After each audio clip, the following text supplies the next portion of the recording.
পাহাড়ে ১৬টি উন্নয়ন পর্ষদের পুনর্গঠনের সিদ্ধান্তের কথা ঘোষণা করে কার্যত উন্নয়ন বোর্ডের কার্যকলাপে রাশ টেনেছেন মুখ্যমন্ত্রী মমতা বন্দ্যোপাধ্যায়। উন্নয়নের ঢিলেমির অভিযোগে পর্ষদের খোল নলচে বদলানোর সিদ্ধান্তের কথা জিটিএ বৈঠকে জানিয়েছেন মুখ্যমন্ত্রী মমতা বন্দ্যোপাধ্যায়। মঙ্গলবার রিচমন্ড হিলে পাহাড় সফরের দ্বিতীয় দিনে মমতা বন্দ্যোপাধ্যায় জিটিএ, দার্জিলিং এবং কালিম্পং জেলা প্রশাসন এবং বিভিন্ন বোর্ড পুনর্গঠন করার পাশাপাশি ওই সমস্ত বোর্ডের অডিট প্রকল্পের অগ্রগতির ওপর নজরদারির জন্য মনিটরিং সেল তৈরির সিদ্ধান্তের কথা জানিয়েছেন। সেলের চেয়ারম্যান করা হয়েছে অনিত থাপাকে, ভাইস চেয়ারম্যান করা হয়েছে মিরিক পুরসভার প্রশাসন এলবি রায়কে। এছাড়াও মনিটরিং কমিটিতে থাকছেন দুই জেলা শাসকরা। মুখ্যমন্ত্রী জানিয়েছেন পুরো বিষয়টি দেখবেন জেলা শাসকরা। একই সঙ্গে তরুণ প্রজন্মকে বিভিন্ন কাজের উপযোগী করে তুলতে 4টি স্কিল সেন্টার চালু করার কথাও জানিয়েছেন মুখ্যমন্ত্রী। ওই সব প্রতিষ্ঠানে পাহাড়ের যুবক যুবতীরা 3 মাসের কারিগরি শিক্ষা নিয়ে বিভিন্ন জায়গায় চাকরির সুযোগ পাবেন। চা বাগানের শ্রমিকদেরও আরো বেশি করে পাট্টা দেবার কথা বলেছেন। তিনি আরো বলেছেন,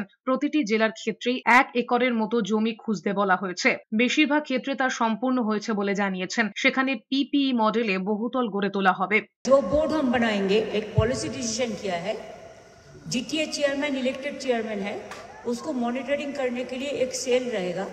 जैसे उसको ऑडिट ठीक हो, काम अच्छा से चले, कंसल्ट करना भी करने से अच्छा होता है, उसको मदद का भी ज़रूरत हो, तो हम Anit Thapa will be the chairman of this monitoring cell and mister LP Rai will be the vice chairman और मॉनिटरिंग। और डीएम जो है, डीएम तो पूरा सबको मॉनिटरिंग करते हैं, वो लोग तो रहेगा ही रहेगा।